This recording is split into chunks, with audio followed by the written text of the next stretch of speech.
नमो हरिहन्ताणं नमो सिद्धाणं नमो आयर्याणं नमो वज्रायाणं नमो लोये सर्वदा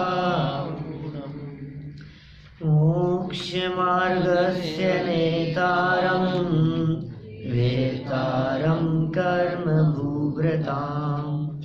ज्ञातारं विश्वतत्त्वानां वन्दे तद्गुणलब्धये वन्दे तद्गुणलब्धये वन्दे तद्गुणलब्धये। आचार्य उमा स्वामी द्वारा रचित यह तत्वार सूत्र नामक ग्रंथ है। इसके छठे अध्याय को आधार बनाकर यहाँ कर्म बंधन की प्रक्रिया और ये कर्म क्या काम करते हैं, किस तरह से काम करते हैं, कर्म सिद्धांत को हम समझने का प्रयास कर रहे थे। कल तक छठे अध्याय के 8-9 सूत्रों की चर्चा हम यहाँ कर चुके हैं। एक प्रसंग पिछले 1-2 दिन से यहाँ चल रहा था, अधिकरणम जीवा जीवा, माने जो कर्म बंधते हैं उन कर्मों के बंधने में जीव अजीव अधिकरण होते हैं। कुछ समझ में आता है कि अधिकरण क्या है, क्यों होते हैं अधिकरण? अधिकरण माने भाव वासन होता है कि नहीं? इसका किसी भी शब्द का जब तक भाव वासन नहीं होगा ना तब तक मजा नहीं आएगा।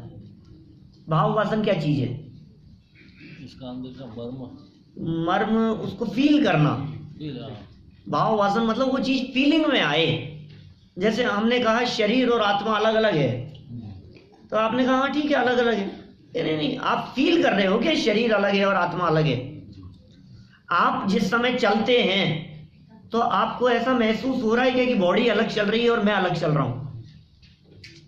बोलो। जब आप देख रहे हैं तो आप फील कर रहे हैं क्या कि ये चक्षु का काम अलग है और देखने वाला ज्ञान अलग है। मैं चक्षु से नहीं देख रहा, मैं ज्ञान से देख रहा हूं। मैं कान से नहीं सुन रहा, मैं ज्ञान से सुन रहा हूं। फील नहीं कर रहे हैं हम। इसलिए वो शाब्दिक ज्ञान तो है लेकिन वो भाव वासन वाला ज्ञान नहीं है। भाव वासन के लिए शब्द नहीं चाहिए, भाव वासन फील करता है व्यक्ति। भाव वासन तो हम सब करते हैं लेकिन जिनवाणी के अनुसार नहीं। जगत के पदार्थों का तो सबको भाव वासन है। हम सब जानते हैं मिर्च कितनी है, नमक कैसा है, इसका कैसा स्वाद होगा। सब्जी में नमक कम था, डाइनिंग टेबल पर हम बैठे हुए थे, हमने कहा नमक कम है, थोड़ा इसमें नमक चाहिए। तो किचन से आवाज आई, टेबल पे रखा है, डाल लो। हमने कहा यार एक प्याला सब्जी है तो 2-4 चम्मच तो नमक डालना पड़ेगा ना। कैसे, क्या मालूम इतनी सब्जी के लिए कितना नमक डलेगा, ये आपको भाव वासन है। कितने दूध को मीठा करने के लिए कितनी शक्कर डलेगी, ये आपको भाव वासन है। यदि भाव वासन नहीं हो तो आप ऐसा ही करोगे, 2-4 चम्मच हमने उठा करके डाल ली सब्जी में, तो फिर क्या हुआ हाल आप समझ सकते हो। रोड क्रॉस कर रहे हैं, हमें इस बात का भाव वासन है कि उधर से चलती आई हुई गाड़ी जो सामने से आ रही है वो कितनी देर में कहां से कहां पहुंचेगी और हम कितनी देर में रोड क्रॉस कर जाएंगे। इसका भाव वासन नहीं हो तो एक्सीडेंट हो जाएगा। भाव वासन समझ में आ रहा है? भाव वासन क्या होता है? ये कर्म सिद्धांत का जो प्रकरण यहाँ चल रहा है, जो चर्चा हमने शुरू की है, ये आपको फील होती है कि नहीं कि क्या विषय चल रहा है, कर्म कैसे बंधते हैं, भाव कर्म क्या होता है, द्रव्य कर्म क्या होता है, 9 कर्म किसे कहते हैं। क्या आपके डेली रूटीन लाइफ में आप इन बातों को फील करते हैं? यदि नहीं करते हैं तो जरूरत है और अधिक चिंतन करने की। गहराई से जब तक चिंतन नहीं होगा, उसको फील करो। किसी भी लैंग्वेज को जब तक फील नहीं करते तब तक आपसे वो लैंग्वेज निकलती नहीं है, आप बोल नहीं सकते। हमने कहा अधिकरणम जीवा जीवा, बात तो कर दी हमने, सूत्र भी पढ़ा दिया, आगे भी बढ़ गए।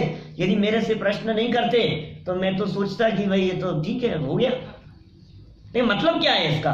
जीव अजीव आधार है, इसका मतलब क्या है कि कर्म का आश्रव होने में जीव आधार बनता है, अजीव आधार बनता है। ये समझ में नहीं आया कैसे आधार बनता है, शब्द में तो बता दिया आपने। ये ऐसे आधार बनता है कि पंडित जी आप 2-3 दिन से समझा रहे हो, मंदिर में बैठ के भी पाप बांध सकता है और घर बैठ करके भी पुण्य बांध सकता है। ये 2-3 दिन से चल रही है ना अपनी ऐसी बात। भावों से कर्म बनते हैं, जैसे भाव होंगे वैसा कर्म बंधेगा। तो चार भाई जैसे भाव होंगे हमारे, अब घर बैठ करके भी यदि भाव अच्छे हैं तो पुण्य बांध रहा है, यहाँ बैठ करके भी भाव खराब हैं तो पाप बांध रहा है। तो कोई व्यक्ति ये बात कहे कि यार फिर तो देखो मंदिर का तो जबरदस्ती ये प्रफुल्ल भाई बुलाते रहते हैं, कुछ गम नहीं है, अपन तो वैसे ही कहीं भी बैठो क्या फर्क पड़ता है, भाव अच्छे रखो अपने। तो दुकान पे बैठो, बिजनेस में बैठो, घर गृहस्थी में रहो, कहीं भी रहो, भाव अच्छे रखते हैं भाई अपने। मंदिर का चक्कर नहीं है, टाइम वेस्ट भी होता है, इतना बुला लेते हैं पंडितों को, साल में 2-4 बार बुलाने लग गए। अभी तो इनके तो रोज ही चलते हैं ये नाटक ऐसे। हाँ, आज ये आए हैं, कल दूसरे आएंगे, फिर 10 लक्षण मनाएंगे। ये चैत्र के 10 लक्षण नहीं मना रहे हैं, वो भादरे में एक कम पड़ता था क्या? चलो कोई बात नहीं, हम तो खैर जो भी है अपने भाव शुद्ध रखते हैं। बाकी ये तो सुनो, ये अधिकरणम की जो चर्चा की है ना यहाँ, ये कह रहे हैं आप जिस माहौल में बैठे हुए हैं वो आधार बनता है आपके कर्माश्रम का। यद्यपि ये बात बिल्कुल सत्य है कि घर रह करके भी पुण्य बांध सकता है और मंदिर रह करके भी पाप बंध सकता है, लेकिन मंदिर विशेष पुण्य बंधन का स्थान है और घर गृहस्थी जंजाल पाप कर्म का स्थान है। जिस माहौल में उठेंगे बैठेंगे, जिन लोगों की संगति में बैठेंगे, जिस क्षेत्र पर जाएंगे, वो क्षेत्र प्रभाव डाले बिना नहीं रहता है। तीर्थ क्षेत्रों का अपना एक अलग ही प्रभाव होता है, वहां मन को अलग ही शांति मिलती है। जिन क्षेत्रों से, जिन स्थानों से, जिन जगह से ज्ञानी धर्मात्मा पुरुषों ने गमन किया हो, जो जगह जो स्थान ज्ञानी धर्मात्मा पुरुषों के टच होकर के परिणम रहा हो, समझ लीजिए वहां की पवित्रता ही कुछ अलग प्रकार की होती है। कण कण की पवित्रता, वो उनसे स्पर्शित है। बाहर की वर्गणाएं भी उससे स्पर्शित होती है। श्रेयस भाई, बहुत फर्क पड़ता है इसका। आप किसी धर्मात्मा, वो कहते हैं ना, वो इसमें कहते हैं ओरा, वो क्या होता है? वो अपने जैन दर्शन में तो ऐसा कुछ कहते नहीं, लेकिन वो वर्गणाएं हैं, भाषा वर्गणाएं हैं, आहार वर्गणाएं हैं, मनोवर्गणाएं हैं, पौद्गलिक वर्गणाएं हैं, पुद्गल के परमाणु हैं जो स्पर्शित हैं, वो टच होते हैं तो प्रभाव पड़ता है उसका। निमित्त नैमित्तिक संबंध है। आप देखिए जो जितने ब्रह्मचारी त्यागी व्रती लोग होते हैं ना, वो लोग जिस जगह से कोई व्यक्ति बैठा था 1-2 घंटे से, वो व्यक्ति उठ गया तो उस जगह पर नहीं बैठते, उस जगह पे नहीं। आपने देखा कभी ऐसा?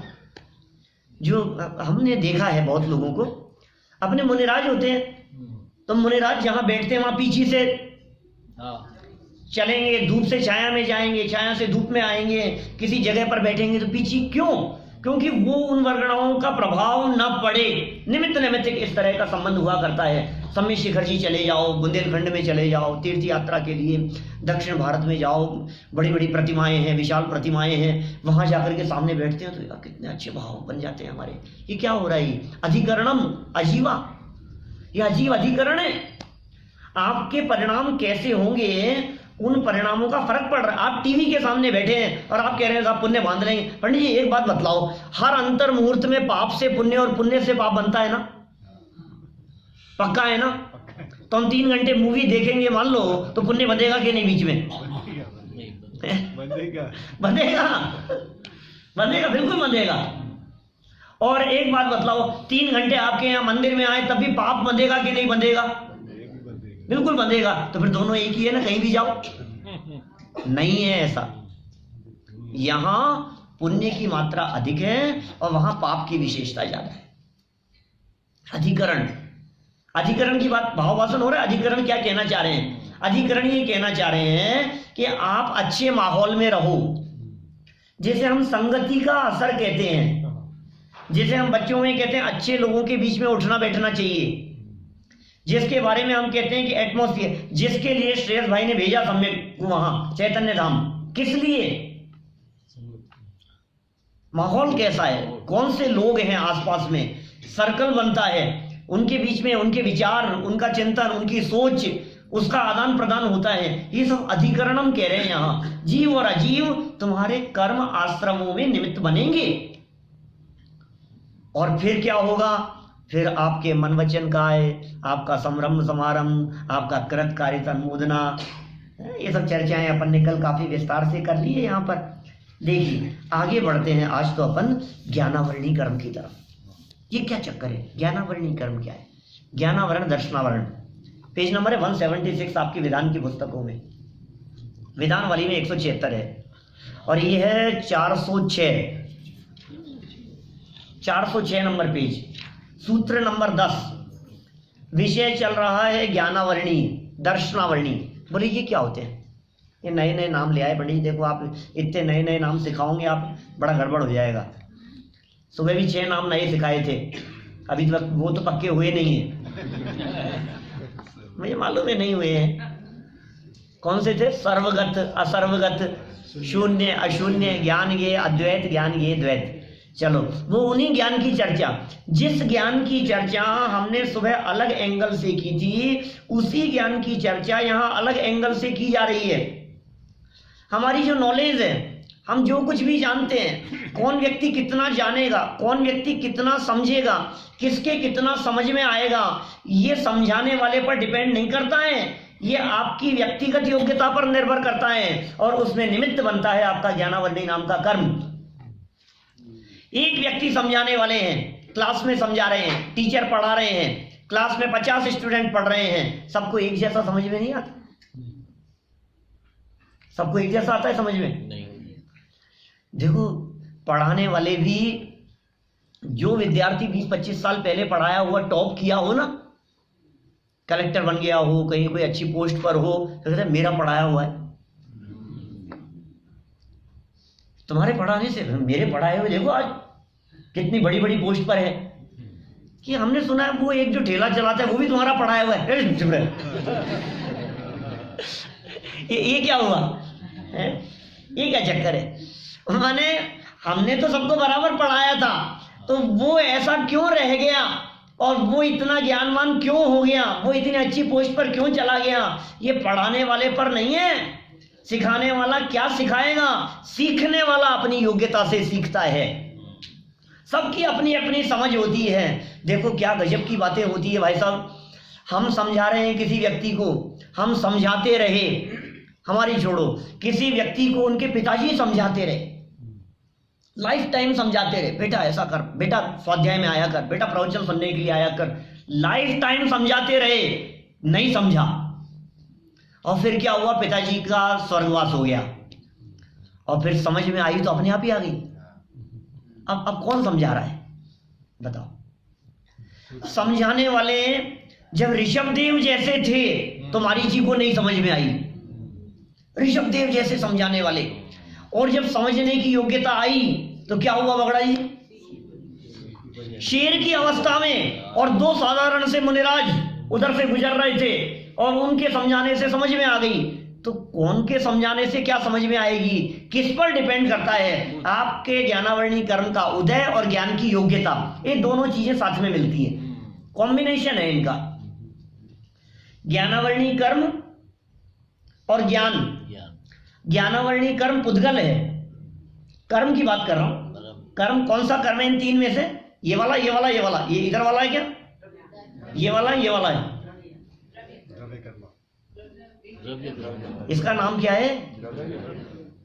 इसका नाम सबको समझ में आ रहा है कि पीछे दिख रही है कि ये उंगली, ये इधर वाली, इधर उधर तो नहीं हो रहा है कुछ? हाँ, इस वाली उंगली का नाम द्रव्य कर्म। द्रव्य कर्म होते हैं 8 प्रकार के। द्रव्य कर्म 8 हैं। 8 में से पहला है ज्ञानावरण, दूसरा है दर्शनावरण, ज्ञान आवरण, ज्ञान आवरण, आवरण माने कवर, कवर कर दिया उसको। दर्शन आवरण माने ज्ञान और दर्शन को जो कवर कर दे उस कर्म का नाम है ज्ञानावरण और दर्शनावरण। जब ज्ञान कवर होगा तो क्या होगा? ज्ञान ढक दिया गया तो क्या होगा? ज्ञान नहीं कर पाएंगे। ज्ञानावरणी नाम का एक कर्म, वो पुद्गल था, और ज्ञान ये मेरा स्वभाव है। मेरा जो ज्ञान स्वभाव प्रकट होता है, ये ज्ञानावरणी कर्म उसको ढकता है, और जब ज्ञानावरणी कर्म उस ज्ञान को ढकता है तो ज्ञान नहीं हो पाता है, मैं समझ नहीं पाता हूं। जिसके जितना ज्ञानावरणी कर्म का तीव्र उदय होगा, उस व्यक्ति की समझ उतनी कम होगी। जिस व्यक्ति के ज्ञानावरणी कर्म का जितना जितना जितना उदय ज्यादा आता जाएगा, ज्ञानावरणी कर्म का उदय, उस व्यक्ति की मेमोरी पावर डाउन होती जाएगी। लोग कहते हैं हमें याद नहीं होता, हमें समझ में नहीं आता, पंडित जी इतना पढ़ता हूं लेकिन फिर भी समझ में नहीं आता है, इतनी बार कोशिश करता हूं फिर भी याद नहीं होता है। क्यों नहीं होता है? कौन है ऐसा जो मेरे को याद नहीं होने दे रहा है?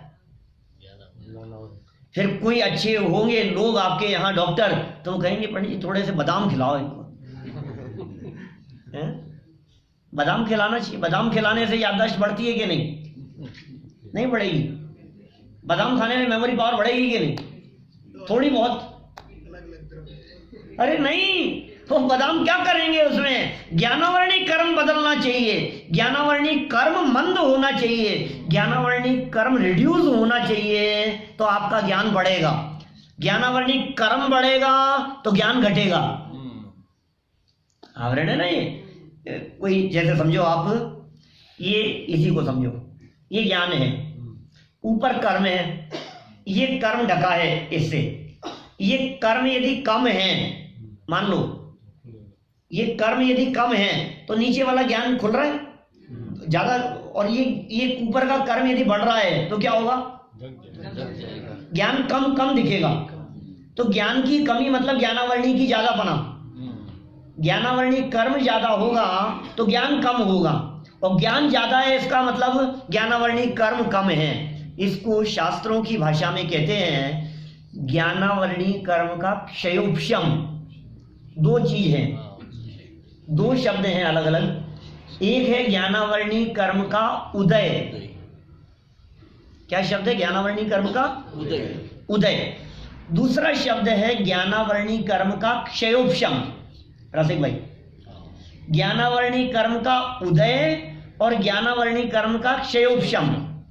ज्ञानावरणी कर्म का उदय आएगा तो ज्ञान ढकेगा, और ज्ञानावरणी कर्म का क्षयोपशम होगा तो ज्ञान बढ़ेगा। समझ में आ रही है? क्या क्या हो जाते हैं। हम सोच रहे थे समझ नहीं पा रहे हैं कितना पढ़ रहा हूं, और चक्कर ये था कि ज्ञानावरणी कर्म था। अब ये ज्ञानावरणी कर्म क्यों था? ये ज्ञानावरणी कर्म मुझे क्यों परेशान कर रहा है? प्रॉब्लम तो ये है ना, मैंने ज्ञानावरणी कर्म का क्या बिगाड़ा है? मेरे माथे काय को आ गया यार, इसको दूसरे के ऊपर भेज दो। ज्ञानावरणी कर्म का जो पर्दा है, इस पर्दे को उठाकर किसी और के माथे पर भेज दो। मेरे से तो हटे कम से कम, मेरे क्यों पीछे पड़ा है ज्ञानावरणी कर्म? और कभी कभी लोग ऐसे मिलते हैं, वो कहते हैं पंडित जी जवानी में और बचपन में तो खूब याद होता था, अब याद नहीं होता है। आपके साथ भी ऐसा होता है क्या? वैसे पहले तो होता था, इस एज में अब याद नहीं होता। ऐसा होता है यार? आपकी तो एज बहुत कम है अभी। तो ऐसा होता है, ये ज्ञानावरणी कर्म का चक्कर है सारा। यदि हम किसी तरह से इस बात को समझ लेवें कि ज्ञानावरणी कर्म क्या काम कर रहा है, और उस ज्ञानावरणी कर्म को कैसे जीता जा सकता है, उस ज्ञानावरणी कर्म को कैसे कम किया जा सकता है, ज्ञानावरणी कर्म बंधा किस वजह से था, उस कारण को पहचान लेवें, और यदि हम उससे बचें तो ज्ञानावरणी कर्म के बंधन से बच जाएंगे। बंधा क्यों था? ज्ञानावरणी कर्म किसने दिया? भगवान ज्ञानावरणी कर्म देते हैं क्या? भगवान के पास गए और भगवान ने कहा यार ये बहुत बेकार लड़का है, इसके ज्ञानावरणी कर्म दे दो इसको। ज्ञानावरणी कर्म कोई ऐसा पनिशमेंट है किसी के द्वारा दिया गया है? तो किसने, कैसे आया ज्ञानावरणी कर्म हमारे पास में? है आपके पास में कोई जवाब? सारे जवाब इन 3 उंगलियों में छिपे हैं। ये ज्ञानावरणी कर्म है। ये ज्ञानावरणी कर्म क्यों है हमारे पास में ज्यादा? किस वजह से? कि उसका जवाब है ये बीच वाली उंगली। माने ये जो भाव थे अब ये आपके कंट्रोल में है। ये भाव आपके यदि बिगड़ रहे थे, अब किस तरह के भाव होते हैं तो ज्ञानावर्णी कर्म बनता है, और कैसे भाव हो तो ज्ञानावर्णी कर्म का उघाड़ हो, ज्ञानावर्णी कर्म हटे। हमें क्या करना है यार ज्ञानावर्णी कर्म हटा करके? भाई साहब आप समझ नहीं सकते। जब ज्ञानावर्णी कर्म का उदय आता है तो मेमोरी पावर चली जाती है, याददाश्त भंग हो जाती है, भूल जाता है। बाजार जाता है यहाँ से सामान लेने के लिए, और बाजार जाकर के दुकान पर खड़ा होता है और दुकानदार कहता है क्या चाहिए, यहाँ भूल गया मैं तो वापस आ जाता है। 4 चीज लेने के लिए गया मार्केट में, 3 ले ली, अब चौथी याद ही नहीं आ रही है।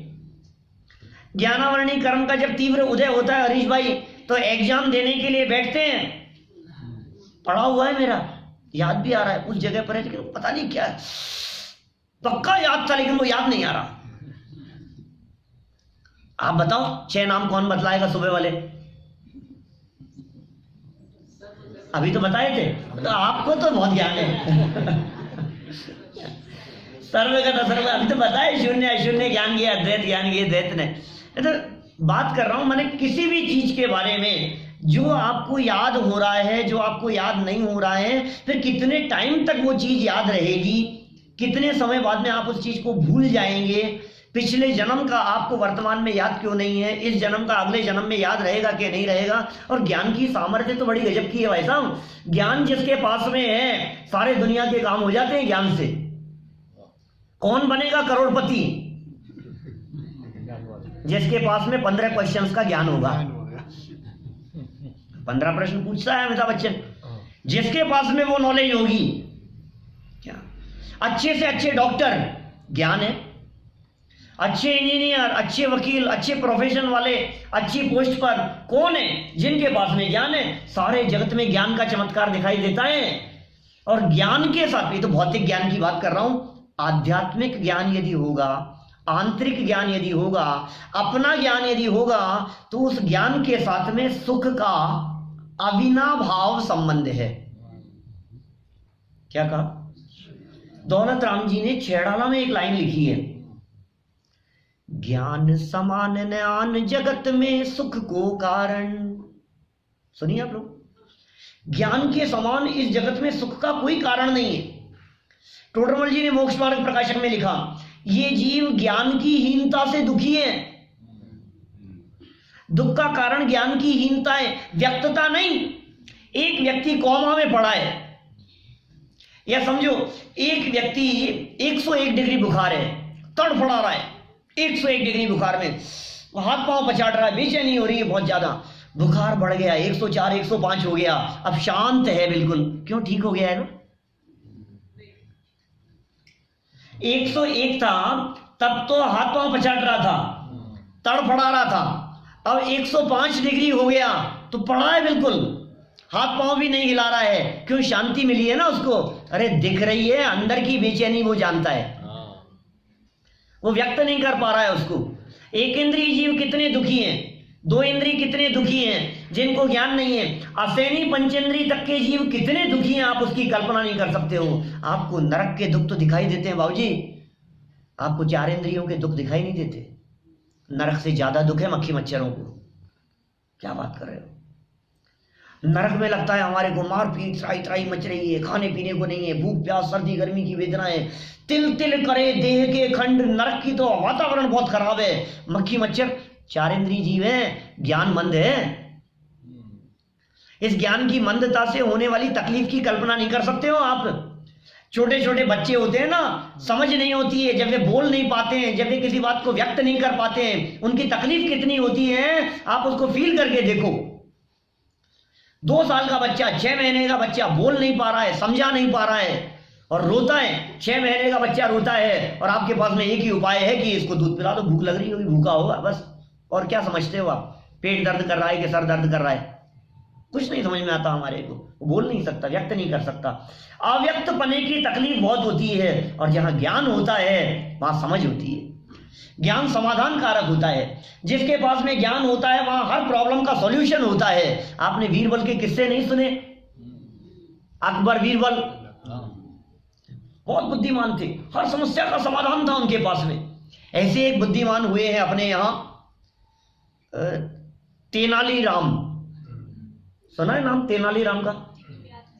टीवी पे आता है? अच्छा, आई डोंट नो। तेनालीराम मंत्री थे राजा के, बीरबल जैसे थे, बहुत बुद्धिमान थे। तो अब जो जितना होशियार होता है ना, उससे चिढ़ने वाले भी उतने ज्यादा होते हैं। आज का जमाना बड़ा विचित्र है विशाल जी। क्या विचित्रता है कि बच्चे यदि इंटेलिजेंट नहीं हो तो एक समस्या है, और ज्यादा इंटेलिजेंट हो तो दूसरी समस्या है। बड़ी समस्या है, क्या करें ये क्योंकि जितने ज्यादा इंटेलिजेंट होंगे ना, उतने ज्यादा उनके दुश्मन बढ़ते जाएंगे। उनसे जलने वाले, उनसे जेलस रखने वाले, क्लास के अंदर हैं उनको परेशान करने वाले, बहुत बहुत समस्याएं हैं। आप सोच नहीं सकते, जितने टॉपर्स होते हैं उनकी समस्याएं अलग प्रकार की होती है, और कम बुद्धि हो तो उनकी समस्या अलग प्रकार की होती है। खैर चलो, हम तो यहाँ ज्ञान की चर्चा कर रहे थे। तेनालीराम बहुत बुद्धिमान थे, राजा की समस्याओं का समाधान किया करते थे, बहुत समस्याओं का समाधान, बड़े से बड़े संकटों से बचा लाते थे राजा को।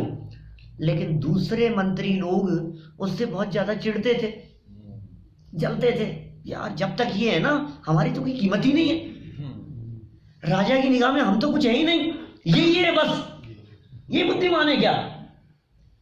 और दूसरे मंत्रियों ने कुछ प्लानिंग की कि कैसे भी करके तेनालीराम को निकाल दिया जाए, मार दिया जाए, खत्म कर दिया जाए। ये एक बार राजा की निगाह से उतर जाना चाहिए। कई बार प्लानिंग की उन्होंने, लेकिन तेनालीराम तो बहुत बुद्धिमान थे, हमेशा बच जाते थे। एक बार किसी बहुत बड़े षड्यंत्र में फंसा दिया उनको, राजा के सामने प्रूव कर दिया गया कि गलती तेनालीराम की है, और राजा को मजबूर कर दिया गया कि उसे मृत्युदंड की सजा दी गई। अब क्या करें बोलो? अब बहुत बड़ी समस्या हुई। राजा को मजबूरन होकर राज दरबार में बुलाना पड़ा और कहना पड़ा कि क्या करूं तेनालीराम, तुम्हारे हमारे ऊपर बहुत उपकार हैं, तुम मेरे बहुत प्रिय हो, लेकिन ये जो अपराध तुम्हारे द्वारा हुआ है, मुझे न चाहते हुए भी तुम्हें मृत्युदंड की सजा सुनानी पड़ रही है। तो क्या क्या बोला था, क्या कर? षड्यंत्र कहते हैं, षड्यंत्र नहीं समझते आप? क्या कहते हैं?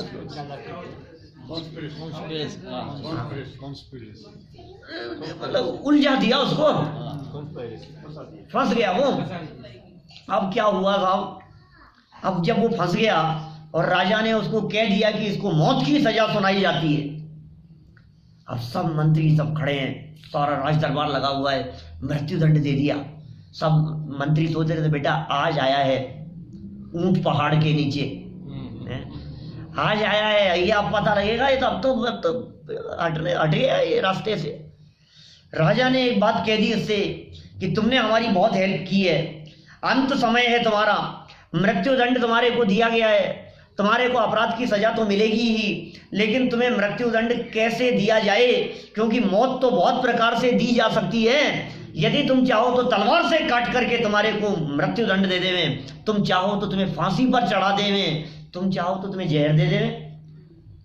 कौन सी डिश पसंद है तुम्हारे को? तुम कहो तो तुम्हारे समोसे में मिला करके जहर दे दें, तुम कहो तो जूस में दे दें, तुम कहो तो एवोकाडो में डाल करके दें। तुम्हें क्या पसंद है बोलो, जैसा चाहते हो। यदि तुम्हें चाहिए तो हम ऐसा भी कर सकते हैं कि तुम्हें पहाड़ से नीचे फेंक दें, और यदि तुम चाहो तो तुम्हारे को सामने खड़ा करके तीर से मार सकते हैं, जैसी मृत्यु तुम चाहो। अब ये तुम्हारे ऊपर छोड़ दिया। मंत्री लोग खड़े थे, बड़ा और खुश हो गए, अब मजा आएगा, कौन सी मौत चुनेगा ये, इसको कौन सी मौत चाहिए, मरना तो है ही बेटा, तू बोल तुझे कैसे मरना है, क्या जवाब होगा। तो तेनालीराम ने कहा महाराज मैं जैसे मरना चाहूं वैसे। हाँ तू बोल कैसे मरना है, तेरे को जैसे मरना चाहे वैसे मृत्युदंड का हम तुम्हें वचन देते हैं, वही व्यवस्था की जाएगी तुम्हारे लिए। महाराज क्षमा चाहता हूं, लेकिन मैं बुढ़ापे की मौत मरना चाहता हूं। क्या हुआ है? बच गया? बुढ़ापे की मौत मरना चाहता हूं, इसका मतलब किशोर भाई क्या? मौत सामने दिखाई दे रही है, उस मौत से भी यदि कोई बचा करके ला सकता है तो वो है आपका ज्ञान। हर संकट से बचाने की यदि किसी में पावर है तो वो क्या चीज है? वो है आपका ज्ञान। और सबसे बड़ी खुशी की बात यह है कि ज्ञानावरणी कर्म ने आज तक कितनी भी कोशिश क्यों नहीं की हो, लेकिन मेरे ज्ञान को पूरी तरह से ढक नहीं सका। ये स्वभाव की सामर्थ्य है। क्या बिगाड़ लेगा ज्ञानावरणी कर्म? ताकत नहीं है ज्ञानावरणी कर्म की जो कुछ बिगाड़ सके। क्यों बंध जाता है ज्ञानावरणी कर्म? 6 कारण बताए हैं यहां इस सूत्र में। ज्ञानावरणी कर्म बंधन के 6 कारण बतलाए हैं। इनसे बचने की कोशिश करना, ज्ञानावरणी कर्म से यदि बचना हो तो सावधान रहना। ज्ञानावरण और दर्शनावरण साथ में है दोनों। दर्शन सामान्य अवलोकन में आवरण की बातें और ज्ञान। सूत्र पढ़ता हूं, सबके सामने है। तत्प्रदोष निन्हव मात्सर्यांतराया साधनोपघाता ज्ञान दर्शनावरणयोः। बोल सकते हैं क्या आप लोग? जरूर बोले, जरूर। हाँ जरूर बोले, एक बार बोलिए। अरे कैसे बोलेंगे? आप तो हिंदी नहीं बोलते, तो संस्कृत है। आप थोड़ा लेकिन आपके गुजराती में लिखा है भाई साहब। कौन सी लिपि में लिखा है? ना ना, उसमें लिपि कौन सी है? उसमें गुजराती है। लिपि कौन सी है उसकी? गुजराती गुजराती गुजराती में लिखा है तो गुजराती तो आपको आता है पढ़ना। पढ़ो। बहुत लंबा है, चलो थोड़ा थोड़ा बुलवाता हूं, ध्यान देना। तत्प्रदोष तत्प्रदोष निन्हव निन्हव मात्सर्यांतराया मात्सर्यांतराया साधनोपघाता ज्ञान दर्शनावरणयोः ज्ञान दर्शनावरणयोः। तत्व माने वह कर्म। ज्ञानावरणी की बात चल रही है। प्रदोष, पहले 6 शब्द गिन लो इसमें से, फिर एक एक का मीनिंग समझाएंगे, फिर हम बतलाएंगे कि आखिर आजकल आपकी याददाश्त कमजोर क्यों हो रही है, और आप अपनी लाइफ में देखना कि क्या क्या काम हम ऐसे कर रहे हैं जिससे हम दूसरे का नुकसान नहीं, अपने ज्ञान को ढक रहे हैं। बचे उससे, अलर्ट रहे, सावधान रहे, सम्यक। देखो पहला शब्द है प्रदोष। पहला शब्द क्या है? प्रदोष। दूसरा है निन्हव। प्रदोष के बाद में क्या है? निन्हव। 2 हो गए, प्रदोष निन्हव। फिर कहा मात्सर्य। मात्सर्य। फिर अंतराय। मात्सर्य उसमें से अ निकलेगा, आ की मात्रा है ना। अंतराय। फिर आसादन। अंतराया था ना, उसमें से आ निकला, आसादन। और फिर उपघात। ओ की मात्रा थी, उससे उ हुआ, उपघात। बस ज्ञान दर्शन आवरण के कारण है। 6 हो गए। प्रदोष, निन्हव, मात्सर्य, अंतराय, आसादन और उपघात। ये 6 बातें कही है। इनकी वजह से ज्ञान दर्शनावरणयोः, ज्ञानावरण और दर्शनावरण कर्म बंधता है। ज्ञान पे आवरण आता है। नहीं समझ में आया साहब, ये पता नहीं क्या क्या शब्द हैं, बहुत ही कठिन है ये तो, बहुत ही कठिन है। कुछ नहीं समझ में आया ना? नहीं। तो जब कुछ नहीं समझ में आया तो इतना समझना कि ज्ञानावरणी कर्म का उदय है। जब कुछ नहीं समझ में आ रहा है तो इसका मतलब उदय किसका है? ज्ञानावरणी कर्म का उदय है। अब थोड़ी देर में जब समझ में आएगा तो क्या समझना कि ज्ञानावरणी कर्म का क्षयोपशम है। जब तक उदय है तब तक समझ में नहीं आएगा, जब उदय हटेगा और क्षयोपशम खुलेगा तो समझ में आएगा। ठीक है, तो प्रदोष किसे कहते हैं? प्रदोष शब्द का क्या अर्थ है? ज्ञानी की प्रशंसा नहीं सुहाना। पढ़ूं क्या यहां से? बुक्स अलग अलग हैं सबके पास में, इसलिए वर्ड्स मिलेंगे नहीं, भाव समझ लो। प्रदोष माने क्या होता है? प्रदोष माने ज्ञानियों की प्रशंसा नहीं सुहाना। हमें अच्छा नहीं लग रहा, कोई व्यक्ति किसी ज्ञानी की प्रशंसा कर रहा है, तो यदि आपको किसी ज्ञानी की प्रशंसा बर्दाश्त नहीं हो रही है, इट मीन्स आप ज्ञानावरणी कर्म को बांध रहे हो। क्या कहा? कोई व्यक्ति किसी ज्ञानी की प्रशंसा कर रहे, ज्ञानी कोई भी हो सकता है, किसी भी फील्ड में नॉलेज हो सकती है। उन्होंने कहा यार ये बहुत अच्छे इंजीनियर है, बहुत नॉलेज है इनको अपने फील्ड की। अरे यार क्या है, कुछ नहीं है। अब ये जो आपने कहा ना कुछ नहीं है, आप अपने ज्ञानावरणी कर्म बांध रहे हो। पॉइंट समझ में आ रहा है क्या कह रहा हूं? देखो, ज्ञानावरणी कर्म क्यों बंधा, अभी इसको छोड़ो, भूल जाओ इसको, इस सूत्र को बाद में देखेंगे, पहले अपन मोटी मोटी बात करें। ज्ञानावरणी कर्म क्यों बंधा, ज्ञान के ऊपर आवरण क्यों आया, और ज्ञान पर से आवरण कैसे हटे, इन पूरे सूत्र का मर्म यदि मैं 2-3 वाक्यों में कहूं तो मैं कह सकता हूं, ज्ञान की, ज्ञानियों की, ज्ञान में प्रयोग आने वाले साधन सुविधाएं, उन सब की यदि विराधना की है तो ज्ञानावरणी कर्म बंधा है। क्या मोटा मोटा क्या बात कह दी मैंने? ये सब, ये ज्ञान का माध्यम है। ये जिनवाणी क्या है हमारे लिए? ज्ञान का माध्यम है। हम इस जिनवाणी को अपने सर पर रखते हैं, क्या बहुत बहुमान पूर्वक उठाते हैं इसको। इस जिनवाणी को यदि कोई व्यक्ति फाड़ता है, ऐसे पकड़ता है, ऐसे उठाता है, ऐसे पटकता है, इसका मतलब ज्ञानावरणी कर्म बंध रहा है तीव्र।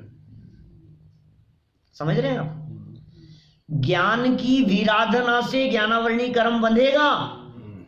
ये ज्ञानावरणी कर्म बंधन के कारण बतला रहे हैं।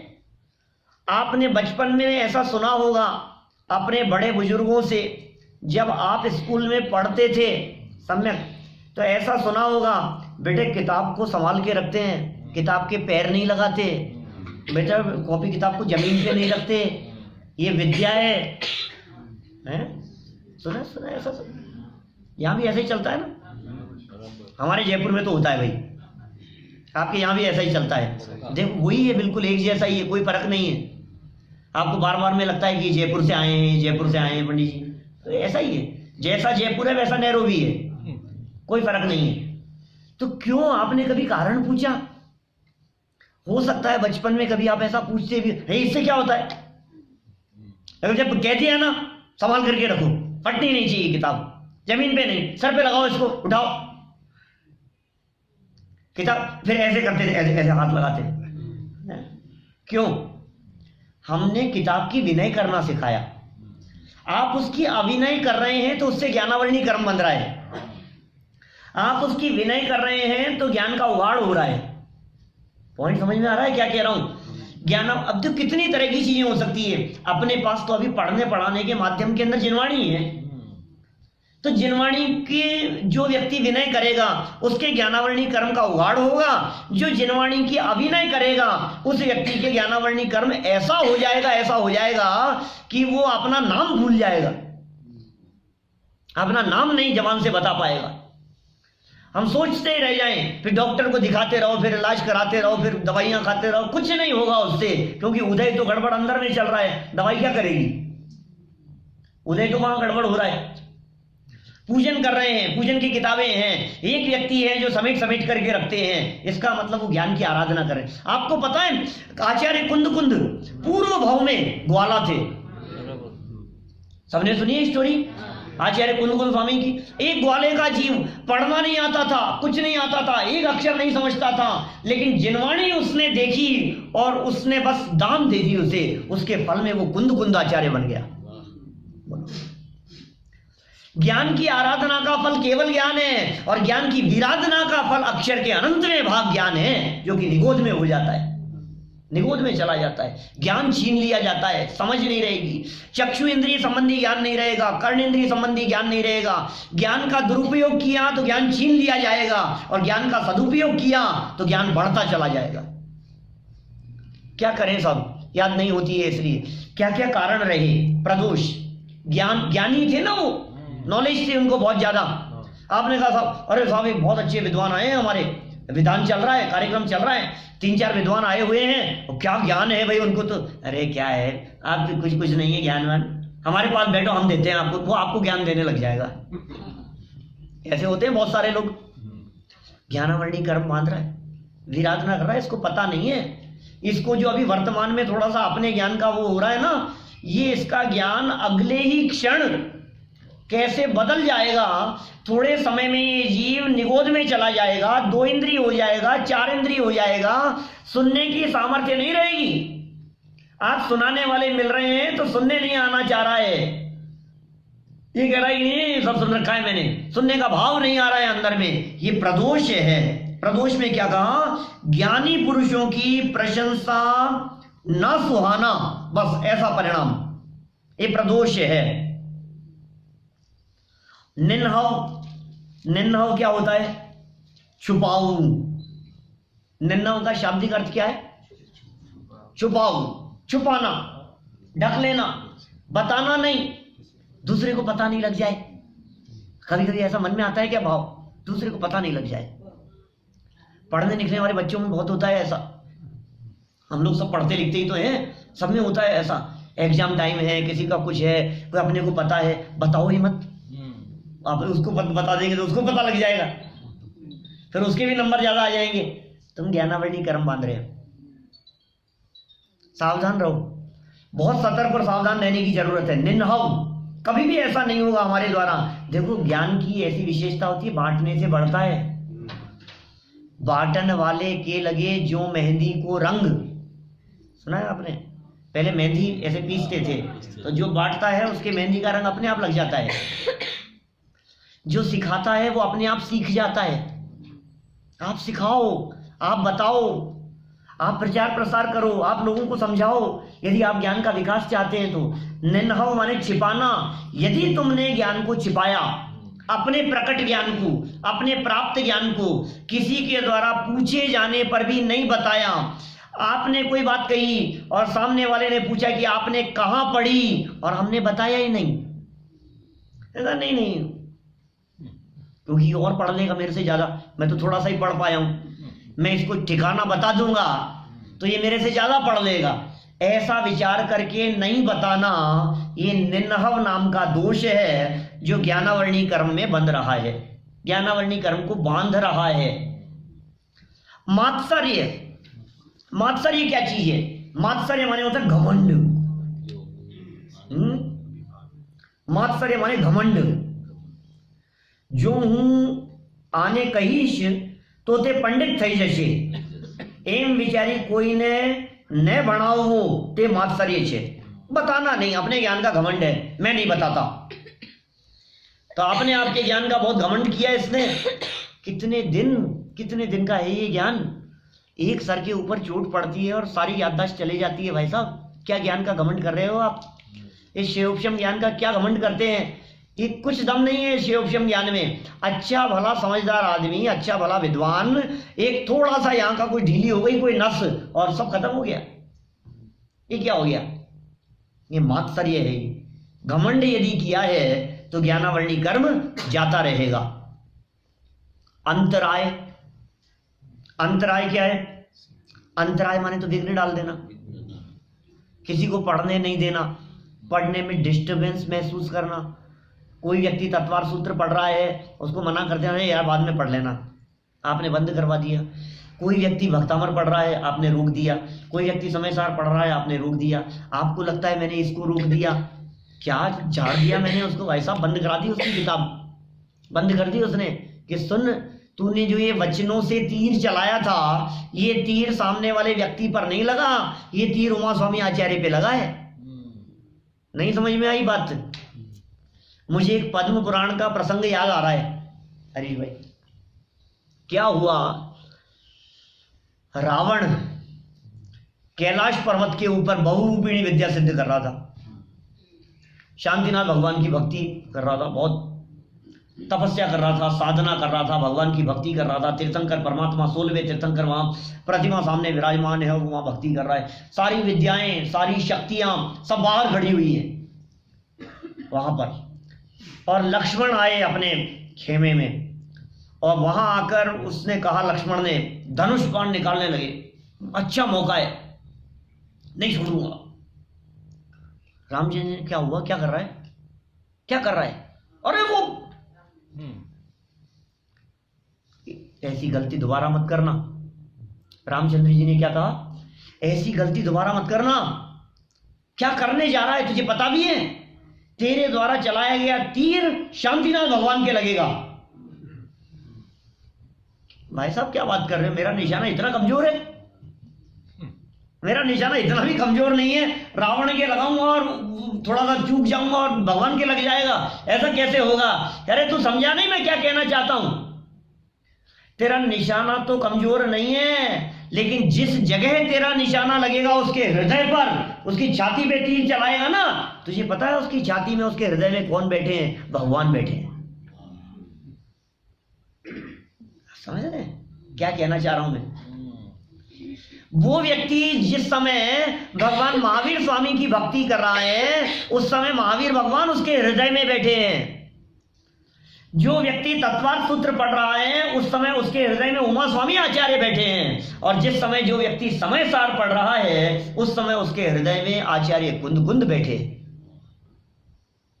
पढ़ते हुए को कभी विघ्न मत डालो, उन्हें कभी डिस्टर्ब मत करो, परेशान मत, पढ़ने दो उनको।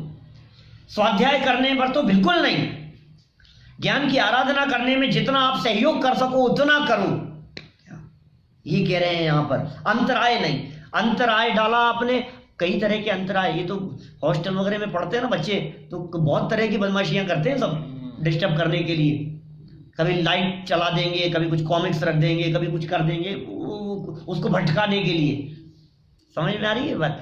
तो ये जो साधन है, ये अंतराय, आपने सामने वाले को पढ़ने नहीं दिया, उसमें यदि आपने बाधा डाली है तो अंतराय कर्म, आप अंतराय कर्म नहीं, अंतराय नाम का ज्ञान का दोष, उससे ज्ञानावरणी कर्म बांध लिया।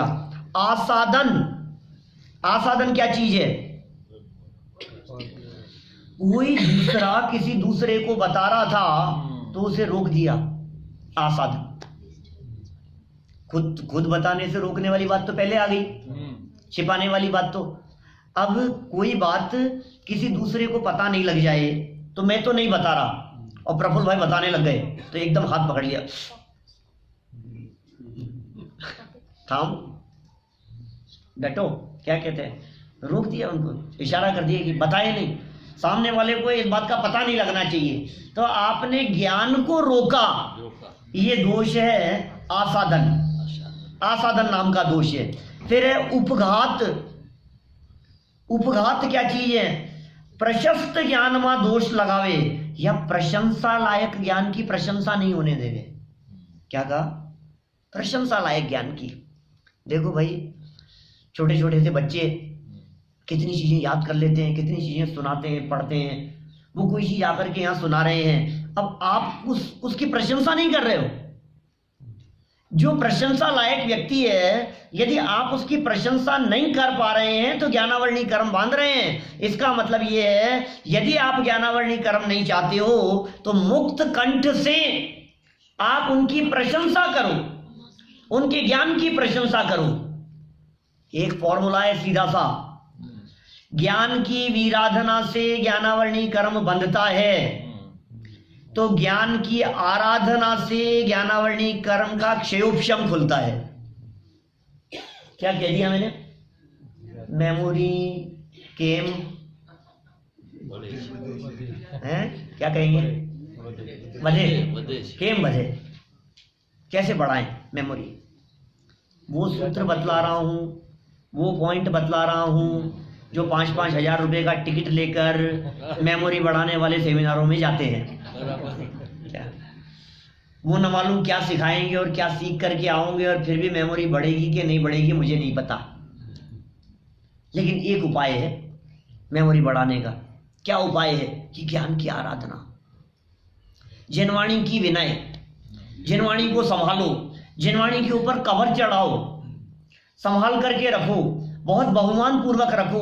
आपने देखा होगा जितने इंटेलिजेंट स्टूडेंट होते हैं उन सब की कॉपी किताब भी उतनी ही व्यवस्थित, सुंदर है, बिल्कुल ऐसे नई जैसी होती है।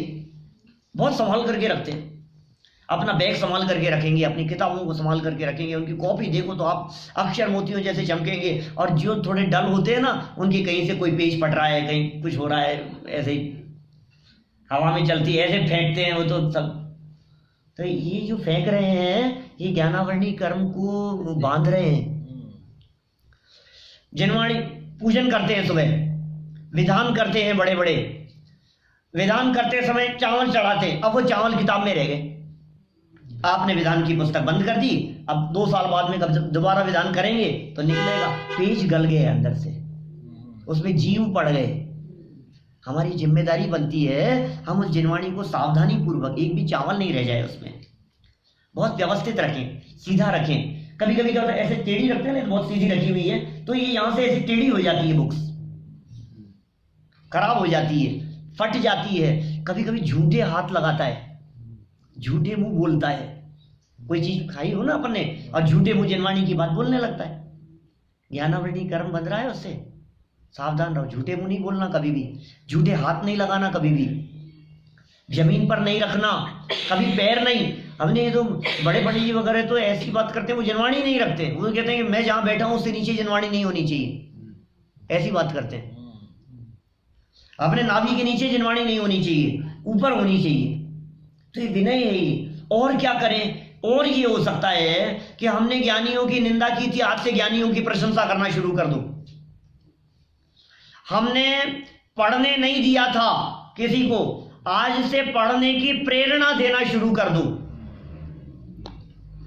हमने पढ़ते हुए में बाधा उत्पन्न की थी, किसी की किताब छिपा दी थी, आज आप ज्ञान की आराधना वाली वस्तुओं को वितरित करो, पुस्तकों को बांटो, पुस्तक पढ़ने के लिए दो, पढ़ने के लिए प्रेरित करो। ये ज्ञानावरणी कर्म का उहाड़ होता है। और गजब की बात कहूं, स्तुतियां याद करो, भक्तियां याद करो, गाथाएं याद करो, सूत्र याद करो, भक्तामर स्तोत्र के श्लोक याद करो, तत्वार सूत्र के सूत्र याद करो, मेरी भावना याद करो, पूजाएं याद करो, पूजाओं के अर्घ याद करो। आप 2-4 याद करेंगे तो उसके बाद में क्या होगा, आपको शुरू में मेहनत लगेगी। आज यदि आप याद कर रहे हैं और पूरे दिन मेहनत करने पर आपको 2 लाइनें याद हुई है एक दिन में, हम गारंटी देते हैं 2-4 दिन बाद में एक दिन में 2 श्लोक याद होने लग जाएंगे। आज 10 दिन से मेहनत करते हुए आपको 4 लाइनें याद हुई है, आपको 5 दिन में 40 लाइनें याद होने लग जाएंगी। विकास होता चला जाएगा, खुलता चला जाएगा। वीराधना से जो काम हुआ था, आराधना से उससे ऑपोजिट काम होगा ना, सीधी सी बात है। ज्ञान जो ढका हुआ है, अब आप कह रहे हो साहब समझ में नहीं आ रहा है हमारे को। क्या नहीं समझ में आ रहा है आपको? अब ये समझ में आया कि नहीं आया? क्यों समझ में आया? कैसे समझ में आया बताओ? हुआ था खुला, वो उगाड़ क्यों हुआ? क्योंकि आपने ये समझा, आप समझने की रुचि पूर्वक यहां आए, उससे भी ज्ञानावरणी कर्म चट रहा है। समझने के उत्साह से भी ज्ञानावरणी कर्म चटता है। बद्धा जीव समझे, ये जो भाव मन में आया, इससे भी आपका ज्ञानावरणी कर्म का क्षयोपशम खुल रहा है। ये बात सबको समझ में आनी चाहिए, ये बात सबको समझ में आनी चाहिए। सब समझे इस बात को। अरे देखो गुरुदेव को कौन सी क्लास पढ़े थे? 4-5 क्लास, 6 पूरी नहीं हुई थी, 5 तक ही पढ़े थे। और अच्छे पढ़े लिखे लोग बैठते हैं, वो समझते हैं, वो समझाते हैं उनको, ये ऐसा होगा। क्या यहाँ ये अर्थ नहीं है, यहाँ ये है कि क्या है चक्कर बताओ? सब समझे। ये जो भाव अंदर से आता है, समझाने का भाव आता है अंदर में, जो ज्ञान के प्रति आराधना, ज्ञान स्वभाव के प्रति आराधना। देखिए भाई, मैंने ज्ञानावरणी कर्म की थोड़ी बहुत चर्चा कर रहा हूं, भले ही आपके सामने ज्ञानावरणी दर्शनावरणी कर्म की, लेकिन एक बात ध्यान रखना, ज्ञानावरणी कर्म इस जीव का कुछ बिगाड़ता नहीं है। ये बात माइंड में सेट रखना पहले। ज्ञानावरणी कर्म जड़ है, पुद्गल है, वो मेरा कुछ बिगाड़ नहीं सकता है। तो फिर ये आप अभी तक जो समझा रहे थे, ये तो समझा रहे थे ज्ञानावरणी कर्म का होता है, ज्ञान ढक रहा है, ज्ञानावरणी की थी, तो इतनी देर से तो ये समझा रहे हो आप बदल रहे? नहीं, बदल नहीं रहा हूं मैं। ये कह रहा हूं ज्ञानावरणी कर्म का उदय आना और ज्ञान की मंद रूप होने की अपनी योग्यता, इन दोनों में बहुत घना निमित्त नैमित्तिक संबंध है। ज्ञान जो मंद हुआ ना, ज्ञानावरणी कर्म ने मंद नहीं किया, ज्ञान अपनी योग्यता से मंद हुआ, और ज्ञानावरणी कर्म अपनी योग्यता से उदित हुआ। ज्ञानावरणी कर्म का उदय ज्ञान में आ रहा है और ज्ञान कर्म में आ रहा है, और ज्ञान का पर्याय वो ज्ञान में चल रही है, और दोनों अपना अपना काम कर रहे हैं। और जो इस वेद विज्ञान को जानता है उसके ज्ञान का ऐसा क्षयोक्षम खुल जाता है तो केवल ज्ञानी हो जाता है अल्पकाल में। सावधान रहो भाई साहब, क्या कर रहे हैं हम, अनजाने में हम कैसे कैसे काम कर जाते हैं हमारे को पता नहीं है। और हम कितने काम कर सकते हैं जिससे हम आराधना के मार्ग पर बढ़ सकते हैं, जिससे हमारी समझ और ज्ञान बढ़ सकती है। बच्चों को करो ऐसे प्रयोग, जैसे प्रफुल्ल भाई देखा हमने, छोटे छोटे बच्चों को याद करने के लिए पाठशालाएं चलाओ, पाठशाला में पढ़ाओ, पढ़ने के लिए लाओ, बच्चों को भेजो। आपका बच्चा यदि पढ़ाई में वीक है तो मैं ये कहता हूं आप उसको मेरी भावना याद कराओ, आप उसको कुन शतक याद कराओ, आप उसको छेड़ाला याद कराओ, आप उसको तत्वार सूत्र याद कराओ, गाथाएं याद कराओ उसको। हमारा बच्चा करता है गाथाएं, आर्जव है, पूरा पूरा कुन शतक याद है उसको, 101 गाथाएं, पंच परमाणुओं की सब गाथाएं उसको याद है। ये ऐसे मुख्य मुख्य सारी गाथाएं, छेड़ाला याद है, बहुत सारी छंद उसको याद हैं, समझ लो। तत्वार सूत्र के 2 अध्याय याद हैं उसको। तो करो कोशिश, उससे क्या होगा, आप उसको याद करा रहे हैं ना, आपको भी याद होगा और वो उसमें लगेगा ना उसका चित्त, तो उसका ज्ञान का क्षयोक्षम अपने आप खुलेगा। आप पढ़ा रहे हैं ये तत्व ज्ञान, वो लौकिक शिक्षा में इंटेलिजेंट होगा। मैं क्या कह रहा हूं, वो पढ़ने से वो इंटेलिजेंट होगा कि नहीं होगा पता नहीं मेरे को, लेकिन जो इधर इंटेलिजेंट होगा, जिसके इधर ज्ञान बढ़ेगा, जिसकी इधर योग्यता बढ़ेगी, उसकी योग्यता उधर अपने आप बढ़ जाएगी, अपने आप बढ़ जाएगी। इसलिए गलती से भी हमारे द्वारा ज्ञानियों की निंदा नहीं हो, जिनवाणी की विराधना नहीं हो, तत्व ज्ञान की विराधना नहीं हो, प्राप्त ज्ञान का घमंड नहीं हो, प्राप्त ज्ञान को छिपाने का भाव नहीं हो, ज्ञानियों को छिपाने का भाव नहीं हो, जहां से हमने सीखा है उसे छिपाने का भाव नहीं आए। अरे सब सीखें, सब जाने, सब समझें, ऐसा भाव यदि हृदय में आएगा तो ये ज्ञानावरणी कर्म अपने आप छट जाएगा। और जब ज्ञान का आवरण ऊपर से छटता है और ज्ञान बढ़ता है तो सम्यक ज्ञान हो जाता है। एक और बात कहना चाहता हूं, अंतिम चरणों में बस संपन्न करते हैं अपन। सुनो भाई, सम्यक ज्ञान के लिए ज्ञान की अधिकता नहीं चाहिए, ज्यादा ज्ञान नहीं चाहिए, जितना है उसकी निर्मलता चाहिए। प्राप्त ज्ञान पर्याप्त है। प्राप्त ज्ञान क्या कहा? प्राप्त ज्ञान पर्याप्त है। प्राप्त ज्ञान पर्याप्त है, कोई फर्क नहीं पड़ता है। यदि आपको याद नहीं है ज्यादा तो कुछ नहीं, जीव जुदा पुद्गल जुदा, बस इतना यदि आपके ख्याल में काम हो गया। युगल जी बाबूजी साहब कहा करते थे, देह और आत्मा का पृथक बोध कर लो, उनकी कविता है।